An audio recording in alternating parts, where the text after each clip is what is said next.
be in a little bit of like misery cabins right now with the lighting is a little. Doomy. That's why we always say it's a podcast. It's not a video. You're not here for Yeah, the fancy imagery, despite the yeah. fact that we do. That's why we describe the viscosity of the beers, because we don't expect anybody to be watching. That's very true. Um, yeah, If it's you look silly. at my beer, I could definitely use a little bit of a cleanup. Holy cow! I feel like I've Touch been up. going. Well, you. I shouldn't say anything. You've been going like a bat out of hell. You've been going like what's the one? Uh, Not gangbusters. That's the one. You've been gangbusters for several days, obviously. it's so nice just to sit here now. Right. Well, shall we add? Shall we add to the enjoyment? Yeah, let's go. Off we go. I am Ross. Joining me is my co-host Ian, and tonight, both happy to be stagnantly holding still for a single hour, we are attempting to drink Nova Scotia Dry. It's been a busy week, day, month. Yes, Yeah, all of the above. yeah, yeah. The last 5 days has been. Today was the. This is the one I've been dreading the most This was of the 5 days I've just had. this was is the the one lift I was move, dreading right? the most. This was the big move. This was the all the furniture, and and this was the one that I just knew could go wrong, big time. Especially as I'd highlighted that the move of the piano as well, which is this 5 foot high, 5 foot wide, sort of 30-inch deep monster that weighs. I don't know. When I try to find it online about such sort of the average piano from this era, and when I describe it all, you get various descriptions from anywhere really from £600 to £1,100. So That's a it's discrepancy. it's a hell of a difference, but I'm kind of thinking somewhere between the two. So kind of £800 or £900, and it's a monster. And anyway, I didn't do it in the end. It's not I moved chickened yet? out. No, I chickened out. I left it in storage, but everything else, all the other furniture, everything, including all the stuff in the garage, like all the snow blowers, ride on tractor, all the heavy stuff that I was also worried about sort of getting in, and all the three-piece suite and everything, cabinets, all that kind of stuff, all of it with the help of my son and two of my very good friends, one of whom Scott. Oh, sure, yeah. Oh, Scotty. Oh, yep. Yeah, Scott, helped me out. And you offered your services if I didn't have a fourth pair of hands, which I did, which is great. But everything went off without a hitch, apart from one really scary moment when I'm blocking the road as outside Rebecca, my new house, and I'm blocking the road because I'm sort of backed in, but not quite far enough with this 26-footer, which is the biggest vehicle I've ever driven, and it was kind of scary at first. I didn't really want to. I wasn't sure that, but anyway. So I kind of blocked the road, and all of a sudden, these two vehicles came around the corner. One was a big oil truck, and the other one was I can't forget it. And they got a bit impatient as I was trying to start the vehicle. It wouldn't start. It was stuck there. I couldn't even turn the ignition over. It just would not do anything with the ignition key. And I thought, oh dear, this truck just went and caused me a big problem. And as it happens, there were two keys for it, and one doesn't fit the ignition and the other one does. Oh, and one's for the door and one's for same. the. Yeah. I Yeah, remember yeah. cars like that. Yeah. Well, I know it's weird, isn't it? But you don't think in sort of 2025 is still a thing, but that was definitely a thing, and they looked identical apart from a tiny little difference. And so I had a moment. I thought this is where it all goes horribly wrong, where I'm blocking fire roads and stuff. And as it happens, when I finally figured it out and swapped it for the other key, and I got out of there, what should pass by within about 30 seconds but an ambulance Oh. going on that road? I know, it was like few, But because that wouldn't have looked good. correct me if I'm wrong, but you live on a very sleepy road. Like, there's hardly ever Yeah, any but of course the one time mm. that the key is You slightly said it. wrong in the one You day said of it. the year that oh yeah, Yeah, it's very I'm yeah. I'm not But sure if everything went that's great in the end. I'm not sure if that's Murphy's law. There's a law of sort of convenient timing or the least convenient timing. If it can happen in this moment, it will. Where it's just what's the worst thing that could happen right now? It's one of the other laws. That is That's called Murphy's Law. Anything that can happen will happen. I feel like Pretty it's a much, little isn't it? different in this situation. There's a couple of these laws. I'll look those up Yeah. slowly over time. However, as we are on a beer show, we shall let us get into some beers. Oh yeah, beer. And you have found us a couple. In fact, I think these are ones that you found. Last week I found the ones that we've had before, and Yeah. I wasn't wowed. I don't know if you tuned in for any of it. I wasn't wowed, and I mean, I was coming back from a celebration. We just come from drinking some tasty things at the Wine Bus wrap up tour, the wrap up party. Great. So I was in a pretty good mood for drinking a beverage, and I thought I was going to be far too and I think I was far too generous because I wasn't too impressed. But you called it, Ross. You said beforehand that you weren't expecting to be bowled Yeah, over, and you weren't. It was because I needed something to do on a night that you were not available. So I said, well, I'll have these ones because we don't really with the exception we did kind of like the double chocolate stout, the Naughty or Nice out of Great Roads down the way. But the other ones, I was like, meh, this was it was fine. It was okay. It was drinkable, but you're not excited by the all lit up ever. Despite the strength of it, I find it, and I have a sweet tooth. I always think it's just too sweet. Several years ago, it was too sweet. This year, however, well, the first one at the smallest alcohol percentage, which is weighing in at, what does that say there, 6.2? At 6.2 is from North Brewing, is Mongo's Sweet Revenge Gingerbread Brown Ale. And there's a giant gingerbread definitely having his revenge on... Yeah, that is a lighthouse, and that looks like the McDonald or McKay Bridge there. So, and that is that is the view. That's the Xerox building, the two building, and there's the Halifax Ferry. That's a gorgeous. I would love that artwork. That's fantastic. I would hate to find out that was AI generated, but chances are, it would not be the first brewery to admit to me personally that a lot of our can art is AI nowadays. Anywho, but it doesn't say anything on the can. Sometimes either spiced, brown, devastation are the three words that they include there. That's I'm looking forward. Spiced. You piqued my interest at this. Well, let the peeking continue because I have a description at northbrewing.ca and it says Mongo is back for his second sweet revenge. Get ready to rage this holiday season with our gingerbread spiced brown ale. This strong, dark brown ale will greet your nose with notes of candied ginger, nutmeg, and floral molasses. The rich, full-body ale delights the tongue with ginger snap, followed by a balance of cloves, molasses, and roasty dark malts, and leaves afternotes of cinnamon and nutmeg on the palate. What a phenomenal description that is. I've rarely looked forward to an evening with you as much as I do this evening. This was I said this was the day I was dreading.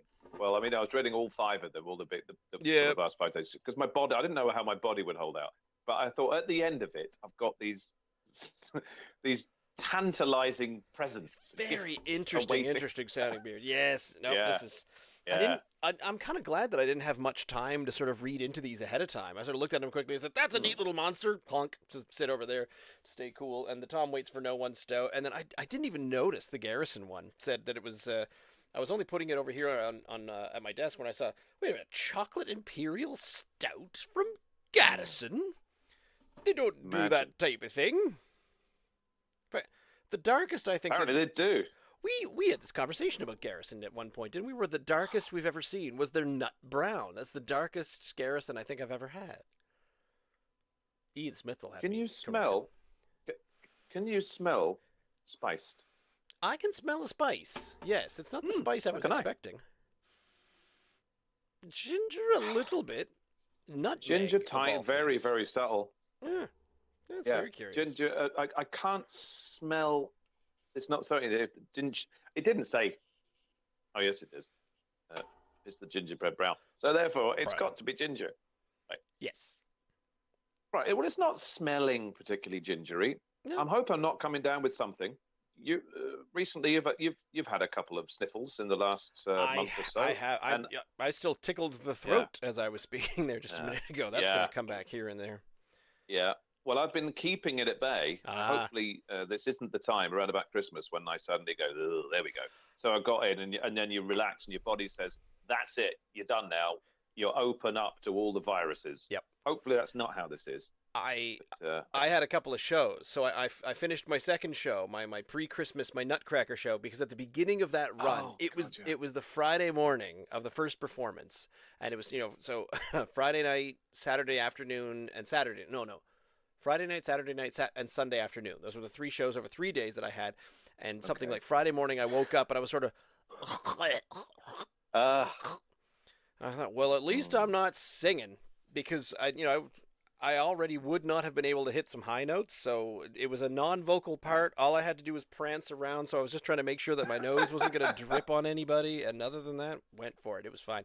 And then, yeah, is there when you're any video evidence of this? Because I just couldn't get there, Ross. There was just too much going on. yes, Yes. yes. Some you can show me later. Yeah, there will Cool. be at some point. They always have a video of the previous year, but I'm not sure. I don't know if I ever got a video copy of me. That's what I'm talking about. Anyway, it's a small roll. Regardless, All right.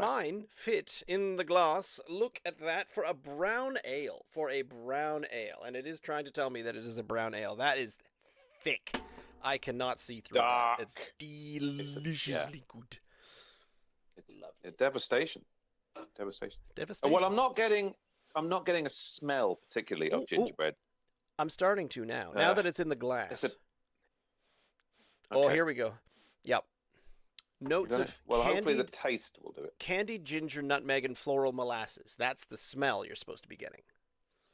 I'm starting to feel a candied ginger. Rich, I can't wait. Ginger snap. Can't wait. I'm gonna taste it. I can't wait. Yeah, off we go. Hmm.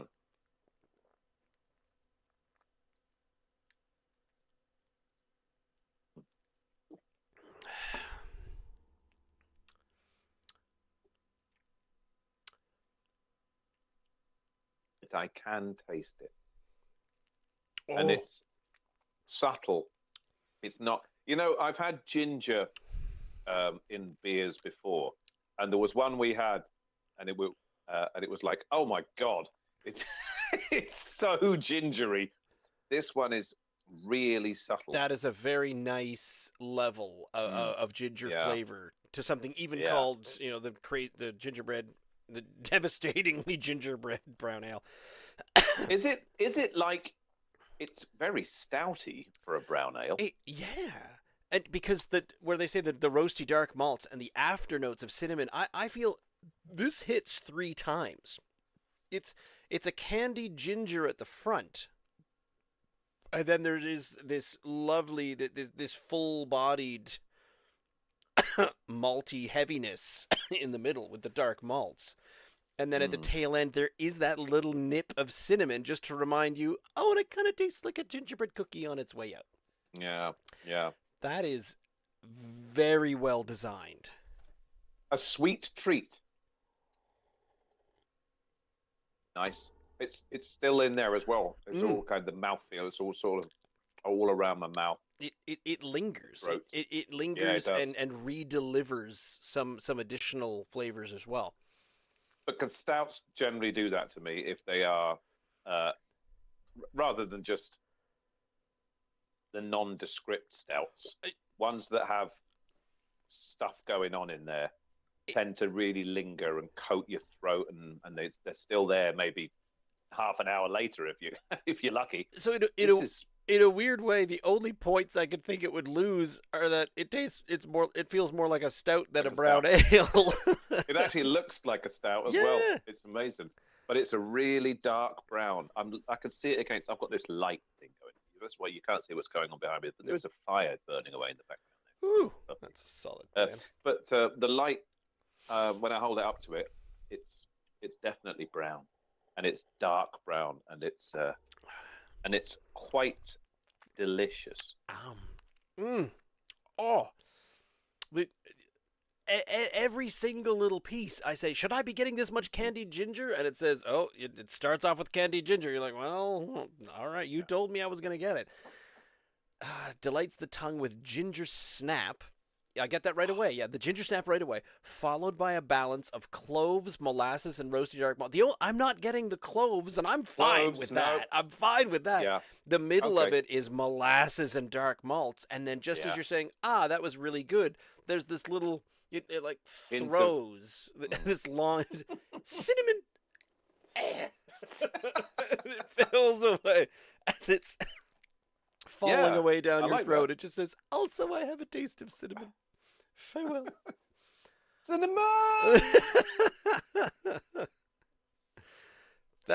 That's not bad, is it? Oh. Hey, we haven't done this for a long time, but when the bar comes around and says, would you like another one of those? Yes! Yes, please! Yeah, no, this dark beers. I know we've become slaves to IPAs recently. Well, we're totally on board. When with in Rome is how I describe that. I know. But sitting by a fire now in the kind of third week of December, when we've had a fairly decent amount of snow already and it's been chilly, if someone says to me, do you want a nice cold IPA or this? This is the time to shine, Mr. Dark and malty beer. This is your time to shine. And it is. It's so delicious and sweet and comforting and warming. And if you had a beer festival in the summertime and you put a crisp, a juicy flavor, a really fruity IPA up against something like this that was, the darkest night kind of stoutish type thing. Do you think that drinking those two during a summer festival would affect your judging or your feelings on it as opposed to drinking the exact same two beers at a festival in early January? I have to assume so. Well, I don't know. I mean, clearly that's why they sell certain beers at certain times of the year, because that's just what people are drawn to, I guess. But, I mean, if it was a hot... I went to a beer festival in September, that Oktoberfest down in Lüneburg. Yeah. I just spent an afternoon sat there and tried, I don't know, 8 or 10 different beers. It was a beautifully warm, bordering on hot, late summer, early autumn day. That would be interesting because I love my dark ales. But I don't think I would have been downing pints of sort of 6.8 sweet malty drinks at that point. I was still very much into although of course I did try those Oktoberfest ones, which were exciting. So that is now bordering on some sort of end of summer or autumnal things. And I don't know, Ross. I love them all, but I think I would be steering toward toward the IPAs on that hot summer's day, knowing that I might be missing out on a really lovely drink as a result of it. But now is the time where I really, really want dark ales. Oh yeah. Oh, I think I can even anecdotally answer my own question, because I told you the story last fall. Brittany and I, she won tickets to a concert, so we were down on the South Shore, and we stopped in at the Forecastle in Chester, the oldest pub in wherever, in the eastern half of Canada, whatever. But lovely location, and they had a couple of try our Forecastle, our namesake beers, and I went, interesting. I didn't, you're obviously not brewing them. And they said, oh, no. And they said they get supplied by Tanner and Company. I went, oh. So I ordered. I said, well, he said, I'll have your juicy. They had a juicy IPA. I said, well, I'll have that. And Brittany looks at the menu. She says, I'll try the porter. And I went, huh? And I was like, you'll try the porter? And she drank her porter, and I drank my juicy IPA. And she said, here, try this. And I drank it. And I said, yeah, that's really tasty. That's really good. And I sort of pulled my IPA closer to me, thinking to myself, but it's really hot out, and I want to drink this right now. Like, that's good, but I said, give me. So, is Brittany? That surprises me a little bit. I am so shocked, and it's not happened since. She's still kind of pick me up a sour, pick me up a this, pick me up a that, and just for all of a sudden. Maybe she might be the extra weird one where she wants to have a sour year round, and then in the height of summer she says, bring me the darkest, stoutiest, yes, all of the smokehead porter with the ginger snaps in it. That'll be fine. Where was I today? Oh, I was in after everyone had finished getting all my stuff in. I said, let's go to Berwick. We popped along to the Union Street, and I asked then because of course here we are in December. I thought. They said, anything to drink as well? I was like, what have you got? Blah, blah, blah, blah, blah, blah, blah. I said, got any stouts on? No. I thought, that's a shame. So really the darkest beer they had there was Propeller's Bitter, which, bring me it then, basically, because it's perfectly lovely. But I kind of wanted a stout at that point. Even after a big day of exercising and just labor? Yes. Interesting. Yes, it felt right. It felt right. I wanted to... I mean, clearly, I drank 3 jugs of water while I was there as well. I think we all did, but it would have been nice to sit there at the bar there and just have a nice dark. It was a dark ale, man. It was a bitter. It was perfectly fine. But I wanted to have something even darker and smoother. The snow has sort of melted away, and it was a bit of a warmer day as well. So kind of when it's icy cold out and the sleet is coming in sideways, I'm sort of bring me the darkest thing you've got. Heat it up. Heat it up if possible. I'll have a hot chocolate with a beer mixed in with it and call it a day. Microwave it. Yes.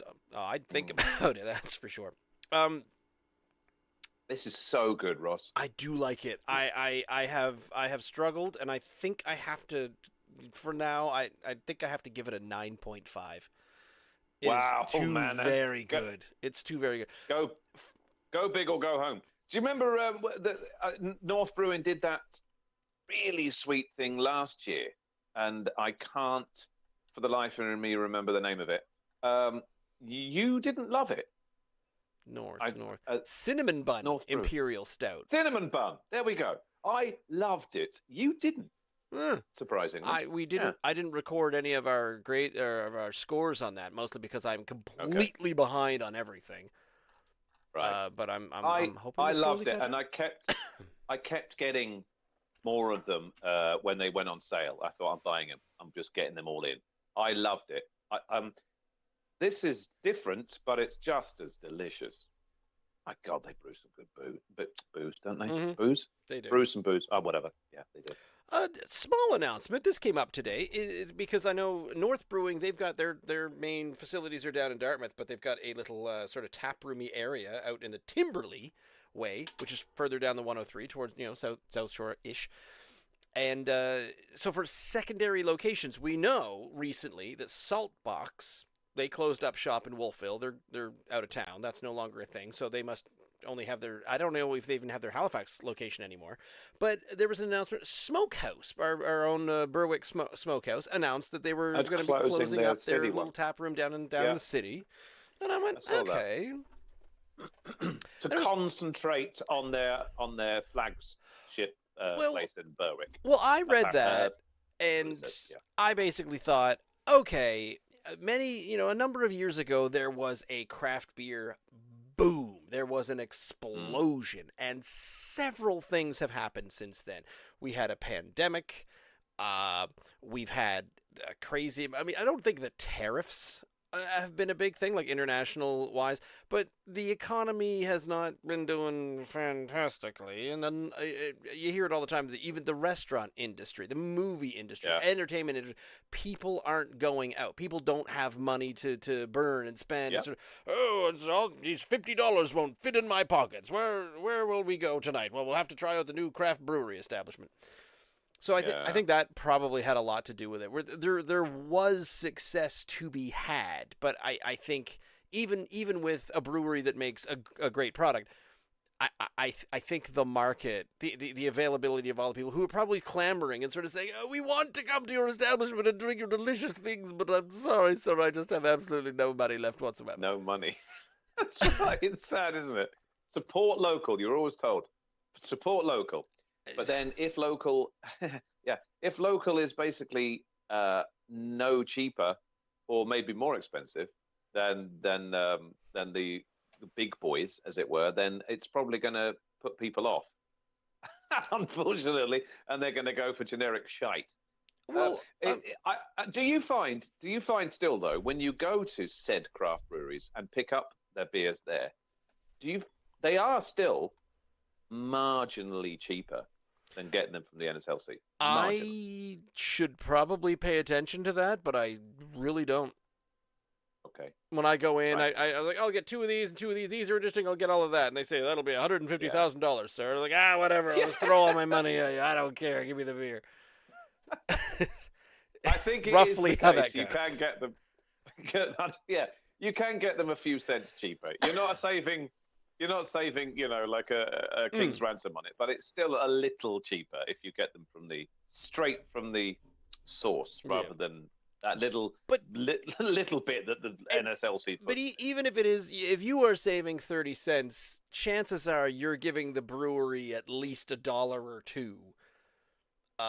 Because even though their markup is a little bit in the NSLC, but they gotta take a cut. Because if the NSLC just said, yes, and we're going to add this and that, they'd be $12 a can if it was what it was at the brewery and then some. So I think the brewery is taking a loss on the NSLC. So, I mean, again, this is all conjecture. I'm not positive about this because the NSLC refuses to speak to us. So maybe that's it. I should just do some investigative journalism. Start making my own assumptions, and then they'll come on to clear their name.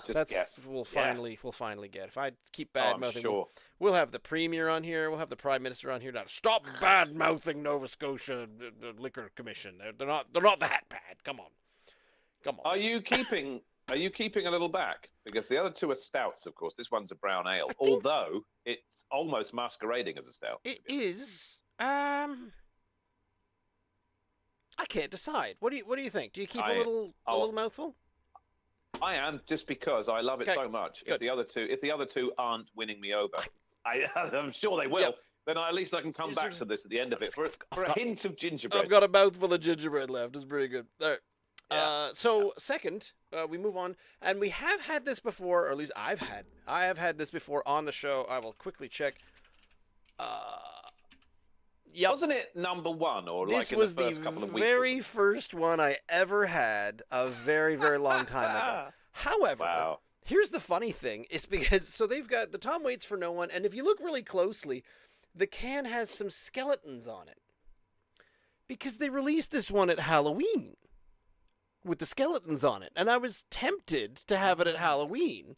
But then, so at Christmas, there's an actual, like a tear where they've wrapped up the Tom Waits for No One stout in a Christmas package. I see. And gone, here you go, Christmas beer, shut up. And I love that. It even says along the side, Merry Christmas. Merry Christmas. That's on the wrapping paper side. Tastes like roasted coffee and dark chocolate, smells like toasted tobacco and rattling bones. I have no idea what that means. However, it also says... Tell me, just a second. Quickly look up on the internet, because they'll tell you. Just the word tobacco is just smacking me. Am I wrong? Have they put... How many B's should be in tobacco? Is it 1? 2 B's?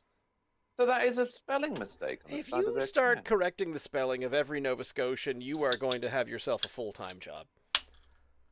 Okay. I want a full-time job. That's what I want. So maybe I should be. We I are not thought it was. I was just looking and thinking it doesn't look quite right to me, but there we are. a spelling bee leaning province. We are not. Mm. However, I did go over to goodrobotbrewing.ca, and on that one where it describes Tom Waits for No One, it does have a bit more information. It says a sweet, silky, smoky stout with notes of coffee, chocolate, and dark fruit. Hold your ear up to the can and you'll hear old dogs howling in the distance. What is a dark fruit? Would that be like plum? Yeah, when you said dark fruit, I literally was thinking to myself, dark fruits, trying to figure out what dark fruits are. Oh. I could, plum, red grapes. That's about maybe. it. Yeah, I don't know. Excuse me, dark fruit. Maybe that's why they had it at Halloween. Like it's got like a spookiness to it, the dark fruits. But at Christmas time, I don't know. Is this going to be? Is it exactly the same? Is it exactly the same beer? Just with a different wrapper on it. Right. Okay. Blackberries, black grapes. You were right, or black currants, due to the anthocyanins. Oh, those things. Yeah. What? Yeah. You can't get enough of them, I find. Black plums, black cherries, mulberries, black figs. That's fair. Not really getting much of a sweetness out of it.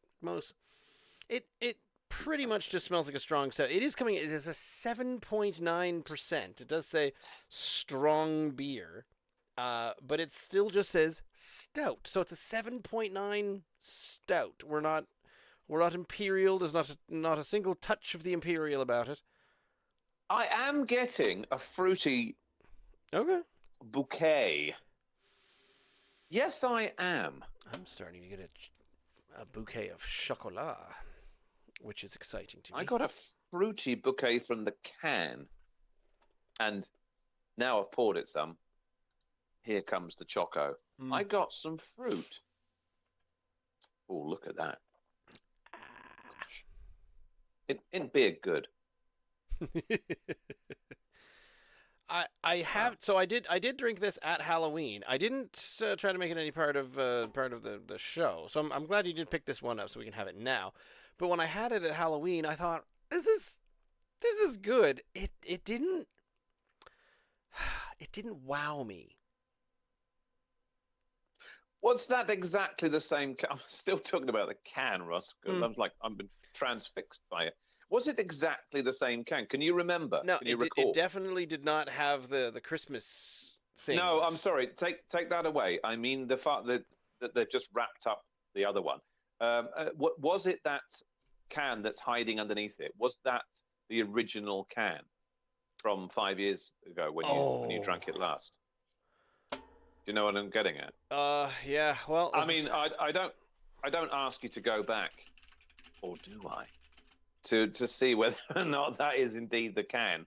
You're very quick at going online and searching up your old poddies. It's your old, really handy for to have two screens like this. Hands. This is what I like about it.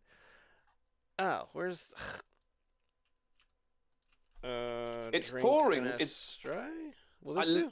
I love the head on it. Look at the head. It's so creamy and rich. Quite often, you think, oh, great, it's got a lovely head on it. This beer's from because it's quite unusual to get a head that sticks around in a can. It often looks great, and then it's gone. This is sticking around. I love it already.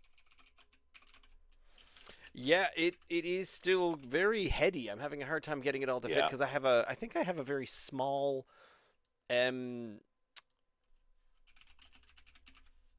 glass. It looks to even be smaller than, sort of 14 ounces. Right. It might only be like a 13-ounce glass. Oh, here we go. Okay, I got mine all in. Okay, that's great. It Looks is. awesome. It is the dancing. Sorry, on the wrong can. It is the dancing skeletons, and the Yes. original one, originally broadcast Ah. March 3rd, 2021.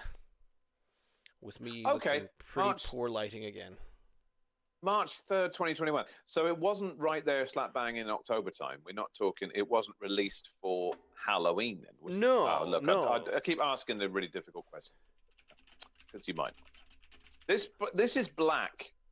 Well, the other one was brown through the light.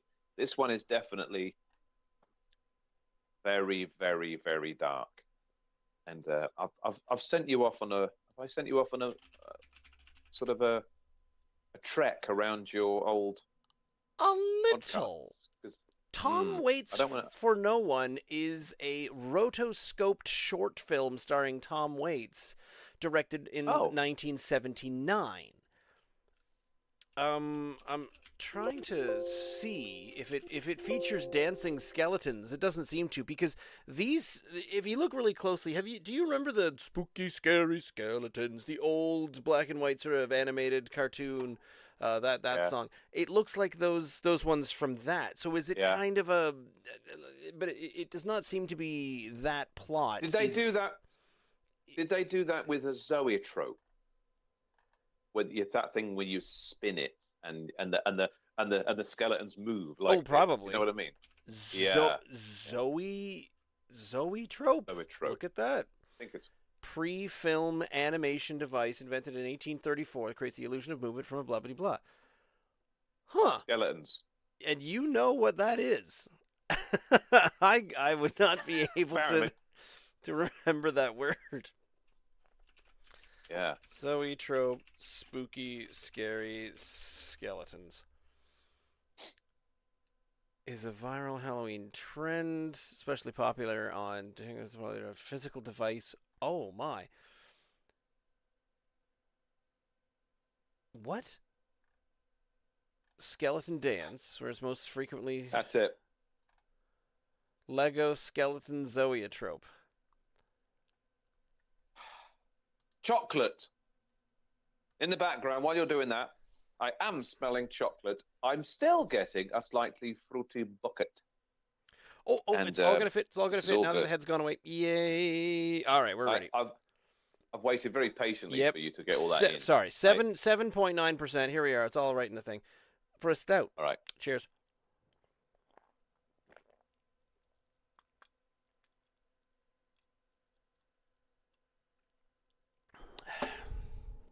Ooh.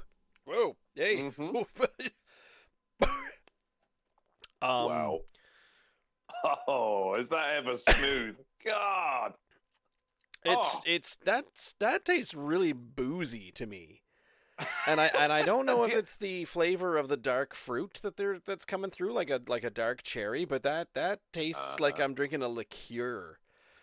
I like the way you said cherry there because I can just imagine having a maraschino just sitting in the top of that. Yeah. God. It's not overwhelmingly chocolate. Oh, does it say it is? It doesn't even say it's a chocolate stout. Okay, it just says stout. Chocolate is the flavor I'm getting from it, but it's not like this huge sweet thing. But the fruit definitely is competing with it. This is. Hang on, there's something else going on there. Well, there's a smokiness. There's definitely a smoke to it. Complex, isn't it? But what was it saying? Smoky stout. Okay, silky, smoky stout. Notes of coffee. Silky, absolutely. Notes of coffee. I don't know that I'm getting coffee. Yeah. Chocolate. Kind of. Dark fruit. I think it might be the roastiness, the smokiness that that's giving that coffee. But chocolate. Oh, that fruity booziness. This is yeah. Whew, wow, that's a winner. That's pow. And that's a stout. That's a stout. There was me saying that the brown ale there was kind of stouty. This is stout. But you're always telling me, or whenever I say I want a stout with a little bit more I want a higher percentage stout. This should Oh, be the okay. one that I want. Uh, I just think it tastes a little too boozy. Maybe I want a 6.0 Okay. stout. But you're always saying, oh, but your regular stouts, like your Guinness, your quintessential stout, Guinness is Yeah. 4.3. Where This doesn't say it's an imperial stout. The other one does at 8.5. So maybe that yes. seven, maybe that over the 8%. But if you're drinking something 7.9 or 8%, who gives a damn? It's an imperial. It's a It's strong stout, freaking right? strong. It is very Yeah. very much. But Yeah. some of them don't taste strong. You know, Right. so this one tastes Yeah. strong. You take a mouthful of that, you're like, that's booze. What's the Yeah. percentage on this? And they'll tell you, and you're like, yeah, heck yeah. We have had ones that fool us where we say, well, are you sure this is a 9%? And then about 10 minutes later, Yeah. we say, oh yeah, that's a Oh, yeah. 9%. There it is. It is. Yeah. I was thinking of you because you mentioned the when the server comes around and asks if you want another. I was somewhere, and this is going to be a terrible anecdote because I don't remember where I was. I don't remember what I was drinking, but the server did come around, and I thought about it, and I said, yes, I will have another one of that. And other people said, no, I'll try something different. I'll try something different. I said, no, Yeah. I think I've landed on what I want, and I don't think I was far. So it must have been it was Patty's or I That's don't know. unusual, that actually, because if you go just fall into an establishment that's got various decent beers by the looks of things, especially if you're at a craft pub. I mean, if it's just a beer on the side of the road in Halifax or something, it might not have too much going on. They might not have too much excitement in there. You know what I mean? It might just be kind of run of the mill stuff that you've had a million times before. However, if you go to a craft brewery and they've got 6 or 8 brews up there, and you're curious about them all, but the first one you have is so good. They said, do you want another one? Do you want to try something else? I mean, I would always say, I want to try something else. But if you said, no, actually, I don't. I love that one so much, I'm going to stick with it and have another pint of it. That would be really unusual. I remember where I was. Almost a waste. Almost a waste of an opportunity to try more beers. But if it must have been some good beer, if you'd said, no, to hell with the rest, I'm going to stick with this one. I was at the church. I was at the Church church brewery. brewery. Okay. And let me see if I can find the drinks menu here because I honestly cannot remember what it was. Where? How do I find the drink and dessert menu? Give me the come on desserts. What? Oh, beer menu. There it is. So I was looking at it, and there was a few interesting ones. Eliminate, Congregate, Heart of Gold. A friend of mine was drinking the Heart of Gold. There was there was literally an IPA. It doesn't appear to be on here right now. No, it wasn't the 902 IPA, but it was something. And Jamie came in and joined us, and he had the new latte stout. And I said, yeah, the latte stout is, and I was curious about the latte stout.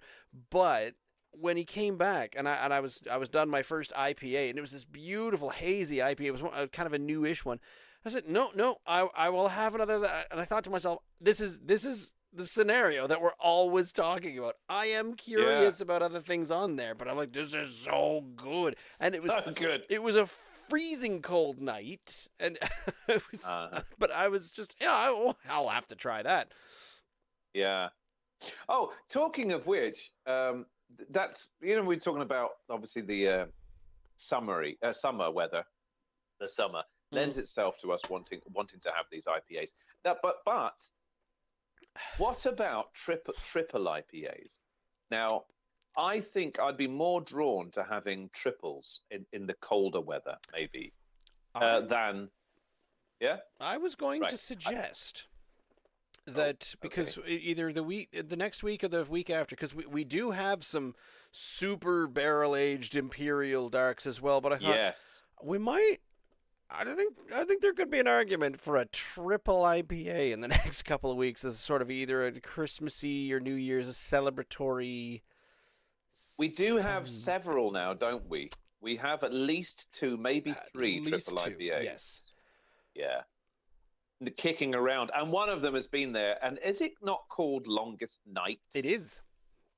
Right. So there we are. So in the deepest, darkest of winter days, a triple IPA might not be a bad call. No, I think that might be the correct one. This is This is Yeah. us. This is how we figure things out. By the way, if you're listening, Yeah. this is our system. This is our process. This is bloody good, Ross.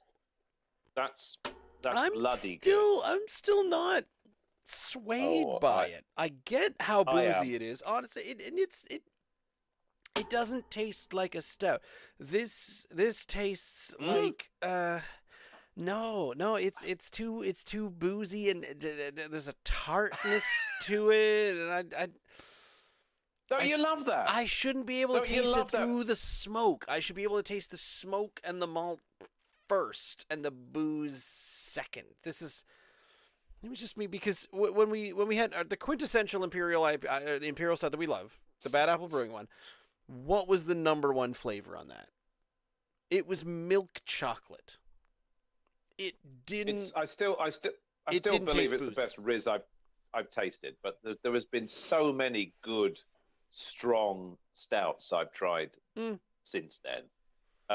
We still haven't the stout from sea level that's still the barrel aged. Oh yeah, the Midnight Ride, I think. Okay, because we did the rummy one last year, I believe. But this yes. is the okay, which didn't quite do it for me. But that one, the other one is still sat there in the fridge, and now it's kind of getting older. And I know that stuff that's kind of 9 and 10% tends to stick around a bit longer. It can get better in the bottle. From what I'm reading, a number of people, and they have an Imperial, especially a barrel aged Imperial, and they say, I've been keeping this for years, and it's probably really good now. So they seem to be like wines. But how long do we keep it before? Because I am definitely curious. Oh yes, good. I think we're there. Okay, there. I think this is like that. I think this is brilliant. I love it. It does still have that.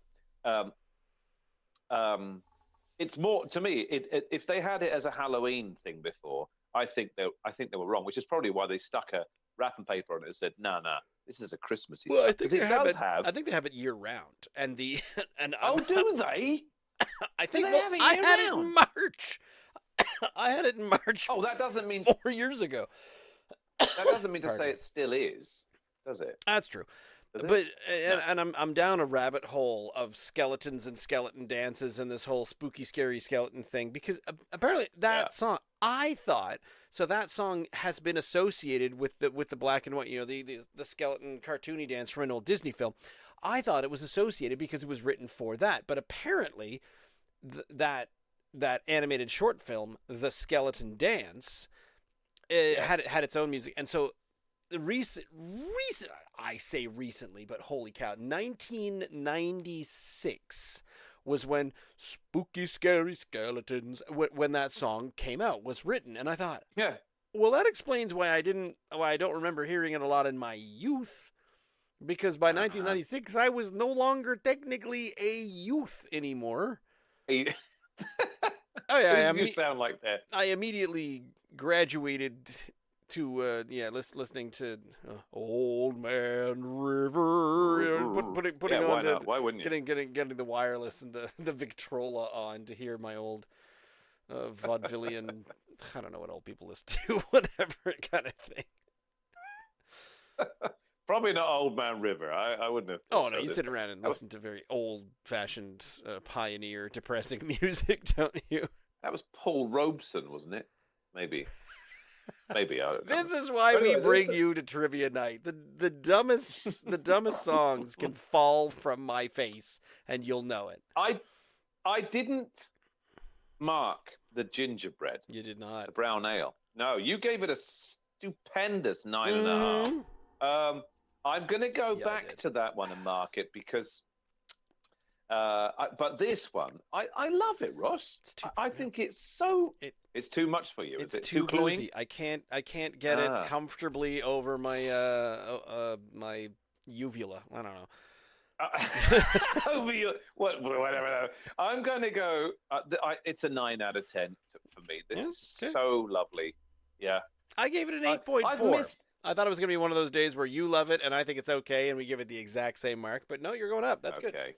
I am, and I've missed you, Stouts. I know that I've just thrown you away like an old girlfriend for a new one with my IPAs. We would have But, tried. No one was making them. You go and you say, have you got any stouts? No. Well, all right. I'll have your hazy IPA then. Yeah. Yeah. Bring it on. That's right. Hey, you snooze, you lose. Basically, that's how it goes in beer. I love it. I really do. Take that. I'm so glad. I'm so glad because, of course, you had this million years ago, and I didn't come on board until 17 weeks into your little journey here, and I missed out on this one. But if they do it all year round and it is just a constant, then I don't know how they can, because they've put a bloody great Christmas wrapping paper on it, so it's not going to be selling surely in the middle of July. I don't know. The basic can art for it is a black and white, 3 skeletons holding a broom, and they're just dancing. Right. So okay, I don't know. There's only one way for me to find out, and I still, after all this time, and I got to admit, I don't go to the city like I used to. After all this time, I've never set foot in the Good Robot Craft Brewery in either of them, and I've passed their establishment going into the city so many times I can't tell you. And I still go, oh, that's so cool, as I drive by, looking at the sort of lights and the stuff on the side of the building. And it looks so great. But and to sit out there in the courtyard and have a beer, I totally would do that. But I'm always on a mission when I'm going to the city. I'm always going there to do something. So, and the last thing I'm doing is I'm not on a mission to go and sit in a craft brewery. That's my problem. But I really should get in there and grab a couple of cans. Do you mean going by? Are you driving by like Roby Street, or you mean when you go by? That's the one when you're driving in. Oh god. Because when I come out on the Bedford Highway towards the Admiralty. Yeah, when I come out on the Bedford Highway and there's that Propeller tap room right there. Right. Never go in there. Okay. Because I'm usually, I need to get home. But here, I managed to nab a couple of interesting Good Robot ones because I was, I mentioned the Nutcracker, the Christmas performance that I was at, and it was over very close. It was just up the road. It was one exit up from the Good Robot location in, was it Elmsdale or Enfield? I think it's Elmsdale. I think it's more Elmsdale-ish. Yeah, Enfield is kind of going out, isn't it? That's on the way to sort of the airport or something out that way, isn't it? Yeah. Well, they're both out that way, but yes. So are they? Okay. I was able to stop by. I sort of said, I'm coming home from a rehearsal. I'm texting my wife. I'm coming home from a rehearsal, but I thought I might stop by the brewery just for a moment. Right. She said, are you going in for a drink? I said, no. I'm going in to see if there's any pick up some cans, come straight home because I haven't seen my family in 3 weeks. That type of thing. That's how that goes. Yes. Yeah. That's how that goes. Oof. Yeah. It's just. Well, I will do before I die. I'll make it my. It's on my bucket list. To be honest, I'll make it sort of number 83 on my bucket list to get to the Good Robot Brewery. That one I see all the time, and I pass and think I must go in there. That's fair. But, and if I did, and I found this particular stout there, I might even imbibe. I might even stop and have half a pint because it's bloody good. 7.9. Yeah, that's why I said half. Half, absolutely. I do enjoy when places that, and I was at a place somewhere where someone said, "Hey, what's the smallest non-pint I can buy?" Because a lot of places have you've got an 16-ounce glass, a tall glass. So, do you have a small? I'm like, yeah, you got a 14, and some places have a 12-ounce. And I'm like, I will have your 12-ounce of this, and I have a couple of 12-ouncers, and I like that. It's nice. Yeah. Certainly not too many. I mean, you can. Typically, of course, Even if you add it all up, when you get a flight, they're always 4 ounces, aren't they? So you're getting 16 ounces, a pint basically, or not a full pint, because I always think a pint is 20 ounces. But 16 ounces around, it seems to be a recognised standard pint here in good old Nova Scotia. I think. Am I right or am I wrong? I think so. Yeah. So they're and therefore you're normally paying sort of $8 or $9 for a flight.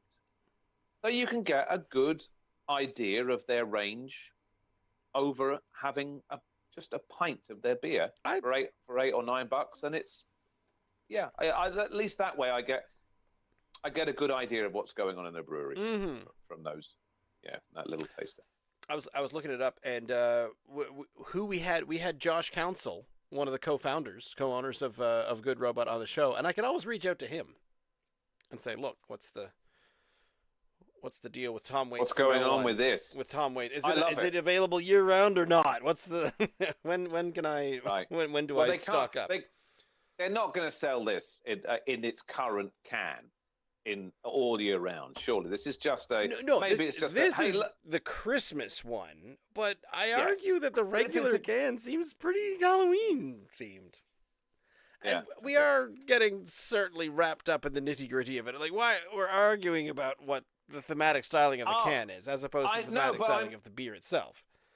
I don't think I am, because do they tweak it various times of the year? Do they say that, okay, this is now our Christmas Tom Waits for no one, and this is our lovely summery version of Tom Waits? A Valentine's Day can, perhaps. A Valentine's Day. I can't believe that they would be selling a stout all year round, because isn't it economic suicide to do that? Because you and me will, but no one else is going to be buying stouts in June and July and August, are they? No, just us. So. Just you and me in the whole world. We're the only 2 people. When we go to the LC in the summertime, is there a stout? Is there a stout for sale?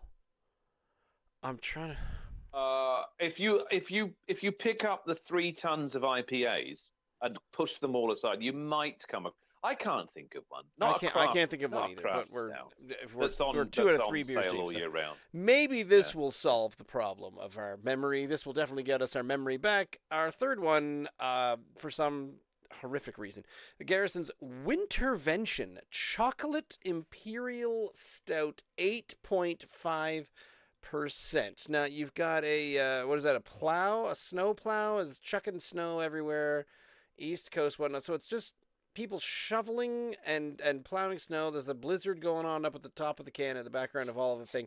And the only thing written on the can here is strong beer flavored with cacao nibs and powder. Which is powder.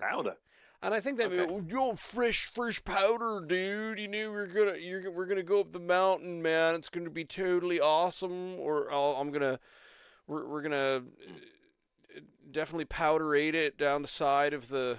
I don't think there's really any names of mountains. We're going to come down the side of K2 here. We're going down to Sunday River. We'll come down White Heat, man. We can do it in there like 35 seconds, which is pretty good, because then you got a whole 8.5 minutes in the chairlift back up, but then you just got some time to talk about the good powder that you were in last week, right, bro? I don't think anyone ever says we're going to powderate. I think you made that up. That's not a thing.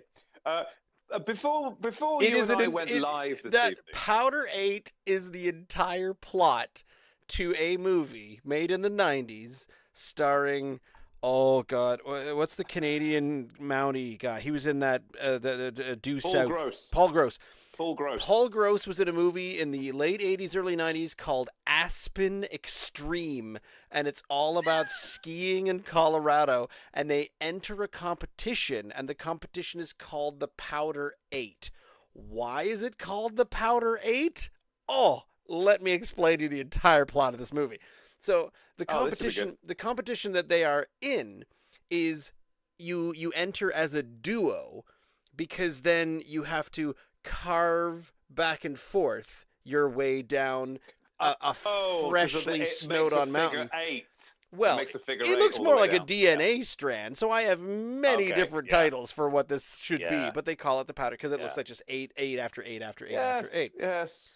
Yes, yes, yes. I was pretty So proud when of you said myself for Powder coming up 8, with the reference of Powder 8. I really thought I was thank winning you. a couple of points here. You are, but unfortunately it went above my head because I thought you meant Powder 8 as in like elongate, like ATE on the end. You were actually saying Oh, Powder 8, the figure powder 8. hyphen digit 8. Yeah, okay. Absolutely. Oh, yeah, it's not By like the way, Powder 8. before we came on, Mm, you had as your backdrop a still from the thing, yes, right? and I've not been fixing my backgrounds. That's fine. But this when I saw this can and this guy standing there like that, and if you see that, It and that thing going on, I thought, wow, it's almost like a still from the thing. because it's the same color, isn't it? And Yeah, the art style is similar to that very the yeah, 80s. Yeah. yeah. What I a just good. noticed that. Anywho, yeah. Um, Anyhow, eventually, when we go back to trivia night, question number 6 is definitely going to be, what is the name of the Paul Gross movie where he was in a skiing competition where they had to make a figure 8 formation with 2 competitors. was And it a Canadian movie? Did he start out in little what a independent good Canadian movies question. before he? No, I Yeah, think no. I think that was his attempt at getting Hollywood famous. Oh, okay. Well, he won my heart as due South guy in Chicago. And I that watched lots of that in the 90s. I loved it. I mean that's what made him famous, but I was watching the other Yeah. one. 1993 American drama film written by Patrick Hasberg, Paul Gross and Peter Berg. I know that name. I do too. Who moved Yeah. from Brighton, Michigan to Aspen, Colorado to seek a better life. They become ski instructors. He keeps moving. This Paul Gross character. He keeps moving to go to seek a better. I mean, here he was up there in the frozen north, and they sent him down there. Go to Chicago to seek some proper policing, rather than up here in Canada, when all you get is just some ne'er do wells, maybe robbing a convenience store. But go down there and find some sort of muggings and some deaths and things. So he did. He went down there to do what in this Just scenario? they Just wanted the a Powder better 8? life, so they went to Better Colorado life. and they became ski instructors. They were just some Yeah. boys from backwater Michigan. Reception. Yeah. It received negative reviews from critics and holds a 22% rating on Rotten Tomatoes. So I'm not watching that then. Controversy. Controversy. Are you ready for this? The film's release coincided with the Boycott Colorado movement, following the passage of Colorado's Amendment 2, which prohibited civil rights legislation for homosexuals and bisexuals. Wow, this got deep. I was 14 years old. I had no idea all of this was going on. I watched a movie because it was Paul at the video Gross store. didn't either. He probably didn't. I bet he had no idea. He probably no. He didn't want to court controversy when he was doing it. Oh! The cover of the release quotes the Seattle Times as referring to the film as Top Gun on the ski slopes. I want to watch it again. I didn't want it by the reviews, but now I want to watch it. No, it's terrible. It's really terrible. No, I'm sure it's excellent. No. Okay. It's awful. Anywho, Garrison's winter-vention, Garrison's Powder 8. Okay, I'm going for it. The Aspen Extreme from Garrison. I'm going in. 8.5. So this is knockout juice. I don't, to be honest, Ross. Even though you said the last one was boozy, yes, of course, it's been a long day, and I was expecting this to hit me harder than it already has.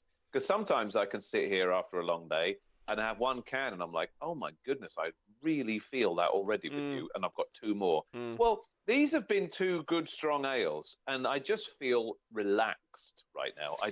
My head is not spinning. I'm not slurring my words. Not yet. The boozy one hit me in kind of the. I might need to. Okay. But like the Mambo number 5, 6, and whatever the hell they were. 2, 3, and 4, and 5. It is reminding me a little bit of that one. You struggled that night. That was so much fun. And yet, at the follow-up 100-shot challenge, I won and you Yeah. tapped out early, so I felt better about Yeah, that. I did.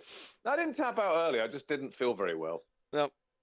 And yet, I think What's Kier it- and I were still arguing about movies at the time. Oh, what's You going on? were Star Wars and stuff. What's your smell factor giving you here?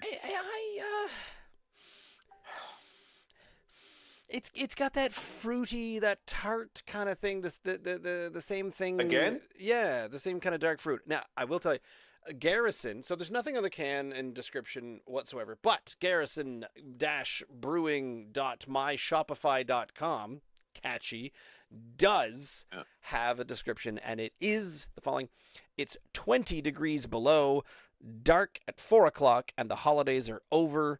Time for a winter-vention chocolate Imperial Stout. Fight back with this biggest of stouts, brewed to Imperial strength and conditioned, and a full month on cocoa nibs. Oh. What? A full month? A full month. Conditioned a full month on cocoa nibs. They're really going deep on the cacao nibs, aren't they? This one because they say cacao nibs. Yeah. But on the site it's cocoa. Cocoa. This is cacao. So the A's and the O's are replaced. Is it cocoa or is it cacao? And now I feel like an insane person just saying syllables. Are you cocoa or are you a cacao? It's different. Isn't Kikiko cacao or like kakakiko? Isn't that? Look, I'm gonna be really ignorant here, and please correct me if I'm wrong. Isn't cacao like a Portuguese or Brazilian pronunciation? And the plant itself is the cacao. Like, so you get creme de cacao, and us in the West, us Westerners, we call it cocoa beans. Basically, it's just a pronunciation and a like we just swap the last two letters over because of the ease of which we pronounce it. Short answer? No. Yeah. Okay, cool. Cocoa and cacao. I'm saying cocoa just so that you know what I'm pronouncing. Cocoa and cacao are not the same. Though they come from the same Theobroma cacao tree, cacao refers to the minimally processed raw product, beans, nibs, powder, while cocoa is the more processed, roasted version, often alkalized with added sugar, making cacao more nutrient dense and cocoa more common in typical chocolate and hot cocoa. So you and I, us very white, embarrassingly white people, can still call it cacao, being correct, and then we call it cocoa when we're drinking a cup of cocoa, even though it comes from the cacao plant. Yes, because cocoa is processed cacao. But cacao has that weird. There's two of them, isn't there? There's like a little hat on the A and a little thingy going on in the U. Which led me to believe that it was more of a Portuguese kind of Brazilian thing. Have I been leading myself up a blind alley for the last 30 odd years, thinking that? Yeah, no? Maybe. Maybe. Well, you know that. What's that thing? What do they call that when you look at something and eventually, if you see it enough, it replaces the original? What do they call that thing when you where you can just change the letter of something, and then if you see it enough times, it becomes the norm, and you recognize it as being how it is. Oh, God. Stockholm syndrome. That's totally different, but we'll go with that for now. That's something very, very different. We've been kidnapped by. I've been kidding myself all these years, thinking that was what that was. No, there's no accents on it either. What are you thinking of? You're Curacao, like blue Curacao. That's got an accent on it. Doesn't it have that weird upside down scent sign under the C? Because that turns a hard C into a soft C, like garçon. Oh, Garçon, I need more blue Curacao on my cacao nibs. I don't know why I'm doing It was- the Italian hand gesture while I'm I thought it was in an obvious French. terrible French accent. I know. I thought that was. Oh, it's Mixing all my terrible curacao. I was stereotypes at getting this it point. mixed up with The curacao. cow. Yeah, there we go. There we go. Gosh, gosh, gosh. Has that got anything to do with chocolate? Is curacao anything to do with chocolate? No. You're gonna Curacao. say no, no. Do you know? Well, do you want me to go look it up? Because I honestly do not know what curacao is, other than blue alcohol is the only way. Oh, right. Okay. No, I don't want to know then. I don't want to know. I'll save that for another evening of fun and frolics with you. This is not pouring. I mean, it's pouring darker It than the previous yeah, one. It's but pouring the head like didn't. midnight black. The head didn't No, stick it around. didn't. And it filled my Didn't glass, give so me the creaminess. I need to go to it. Are you ready to have a sip? I'm ready. I'll sip it. I have to go over there. Totes. I dare not lift. I'm there. I dare not lift it. All right. Cheers. Okay. Cheers.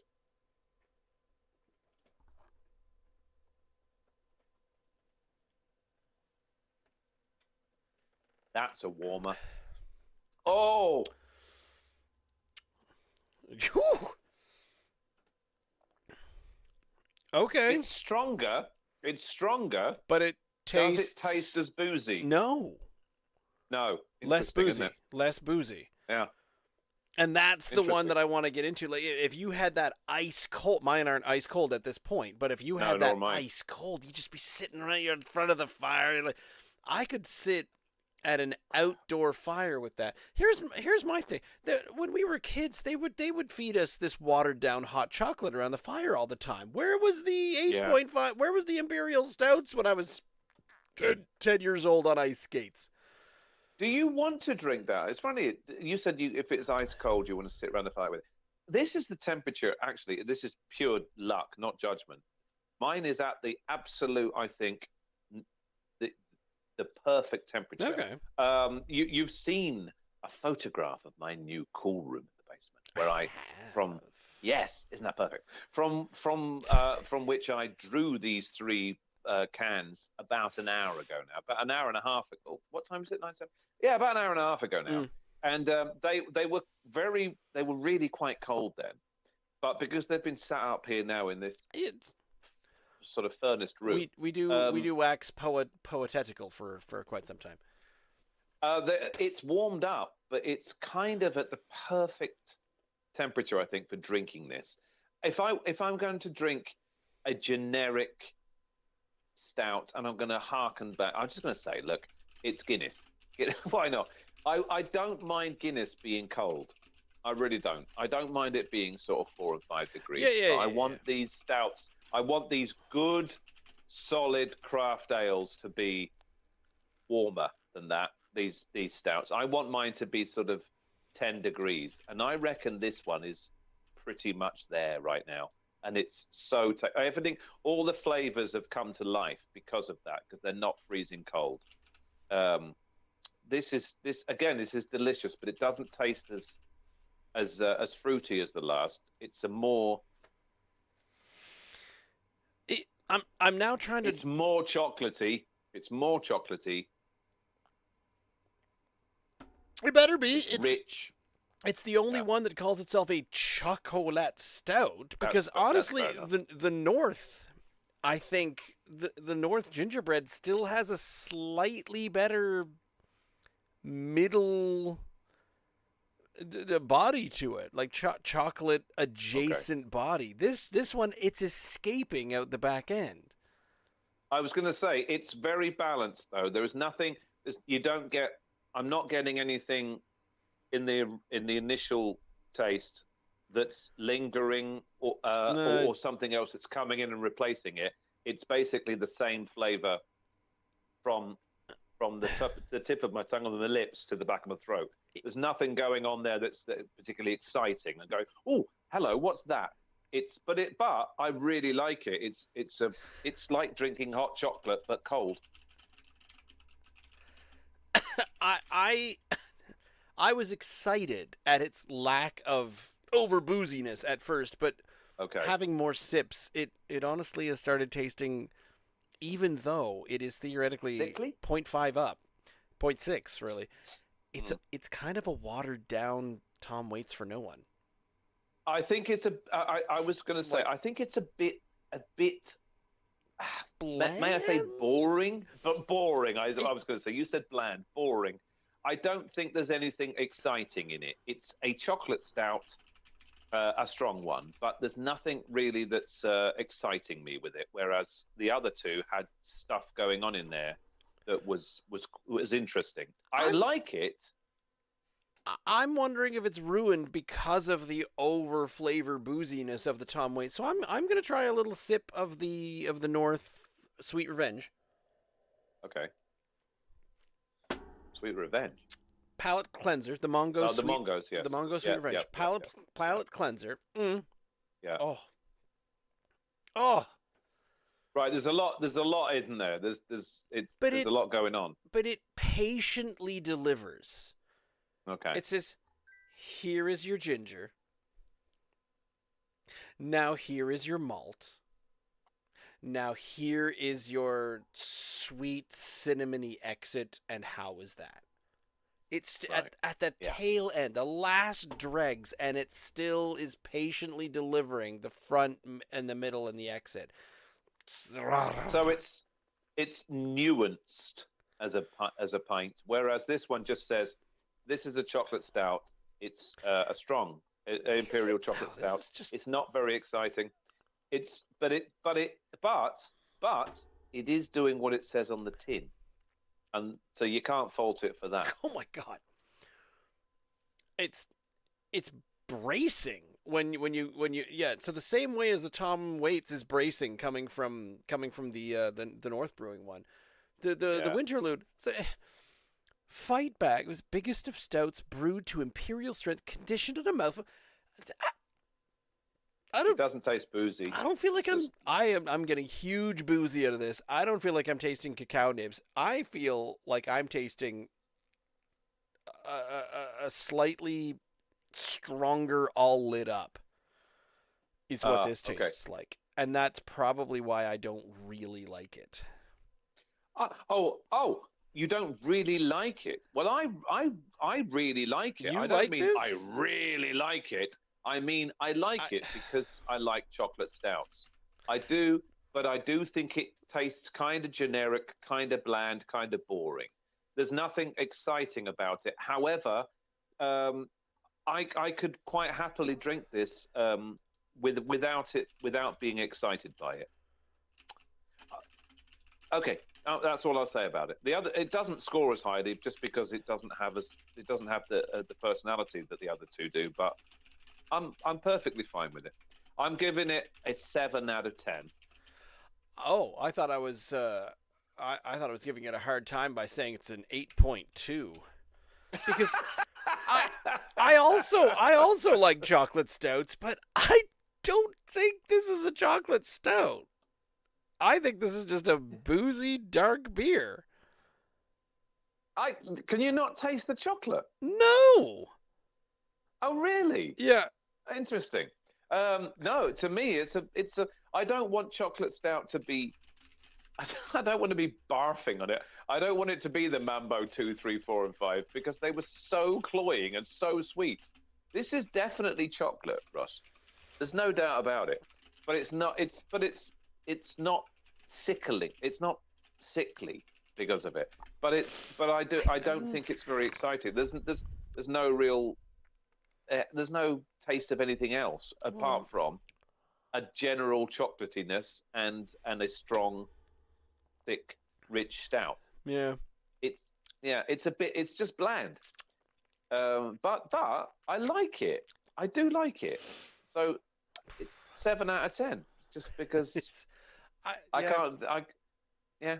I don't know. Whereas, where I'm gonna. What did I say? 9. You had a 9 for the Tom Waits, and you still haven't. Yeah. I'm still saying the Mongos. If a 9 for the Tom Waits, I am very curious about your rating system for the Mongo's Well, even Sweet Revenge. Even the smell. As soon as I put my nose into it, I mean, if I put my nose into the Garrison, yeah, it's just a bit chocolatey. But this one, I put my nose in there, and it's like a curry almost. It's like a really strong curry. I'm not saying it's going to taste like a curry. What I'm saying I is, know, but you've conjured up a lot it, of smells suddenly. it goes from being a lettuce salad of nothing smell to a vindaloo of weird spices and things going on. It's because there's gingerbread in there. It's chalk and cheese, is what I'm saying. It's very, very different. It's it's it's like I've got almost got myself a whiskey in my hand now. I'm gonna taste it for the first time. I'm on Speyside and I've got this weird new single malt whiskey but there's so much going on in the nose. Hang on a second.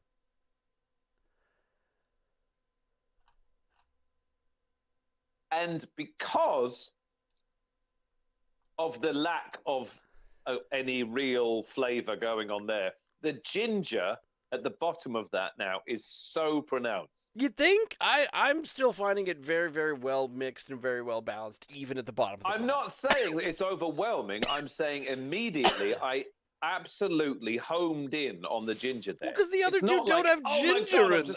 It's the only ones with ginger, because the other two they don't have flavor. They're just strong. I love Mongo. I love it. It's a 9.5 as well. Yay! There we go. Yes, we're all good. We're I don't know. We're kind of on the same page somewhere along the lines. I can't even tell. Tom Waits and I've just finished that off as well. I prefer that big time to the Garrison's winter-vention. I think I do, but I don't even know why. Because it's got more character. It does. It's got the roast. There's no roastiness or anything. This is just. There's a fruitiness to it. It's boozy and it's hiding behind basically getting like a chocolate cherry that someone has injected 9 bottles of port into. Well, what's not to love? Come on, what's not to love about that? Whereas Garrison, who they know a thing or two, they've been going for a long time. I think they've dialed this one, whatever it is. It's just a bit boring. Yeah. It's a mass tastes like a boozed up, all lit up. It tastes like the all lit, because I just had the all lit up last week, and it tastes exactly like that. And this is just apparently an 8.5, because I think the all lit up is like a 7. However, Ross, would you say this? You've been home brewing now for a year or two. I know that. I mean, listen. I mean, this is Garrison. This is Garrison. I know. A very well established craft brewery here in a big selling. If you as a home brewer were to open up your first bottle of Imperial Stout that you made, and it tasted like this, would you be like, oh, fuck, this is so great. I've made a really good beer. This is so solid. It's so solid. Be a little disappointed that the head didn't stick around. You'd be a little disappointed. Okay, so then a little. I'm always impressed at my own ability to make chemistry happen, based on my complete inability to follow instructions and do anything properly. Whereas, and that's why, because the first stout I made, it fermented in a cold room and it didn't quite get very strong, but the black IPA went so well, and it was very tasty. I finished off the last one while I was making the new Dunkelweizen, which I really need to put in bottles soon, because I'm like a week overdue putting it in bottles, so I'll see how that turns out. I don't know. So you would still feel, even if you brewed this yourself, that it was a bit I would feel like I made moonshine at this point. This is brown moonshine. This is brown shine. But it's so. Does it taste like 8.5%? Yes. Oh, it does it? Oh my God, yes. That's funny. That's funny, because I don't think it does.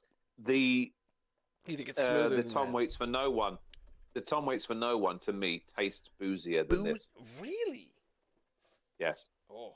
This to me is just like it just tastes like a smooth chocolate stout. If someone said that was 8.5% and I didn't know it, I wouldn't believe them. Anyway, That's wild. I like it. It's just fine. I like it, and because it's beer and it's Super boozy to me. not water, I'm giving it points because of that. True. That's usually where I end up as well.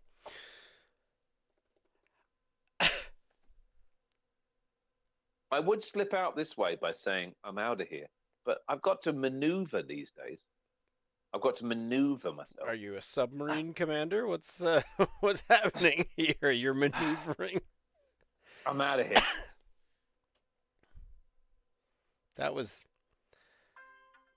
exceptional. Watching a man yeet himself out of his IKEA chair. Woo! We are getting old. I would like to thank, even though I gave them a hard time, Garrison. I also gave Good Robot a kind of a hard time too, but always a good time with North. So I'd like to thank the 3 breweries for the beers that they made tonight. Thank Ian for being here tonight. Thank you for watching. You can join us every week. We're here Wednesdays from 8 to 9 p.m. The next 2 weeks are holidays, so we're going to be here on Tuesdays. We're going to try that out. Tuesdays from 8 to 9 for a couple of weeks, and then back on the regular schedule in the new year. You can go straight to our YouTube page, youtube.com/@drinknsdry. You can find Drink NS Dry and all of the social media things, TikTok, YouTube, and one other that I can't remember right now. Or you can find our podcast in the podcasty places. I need to update that as well. Or you can go straight to the absolute source of drinkns.unsupervised.beer. So we'll see you next week. And yeah, thank you for joining us again. And good night for now.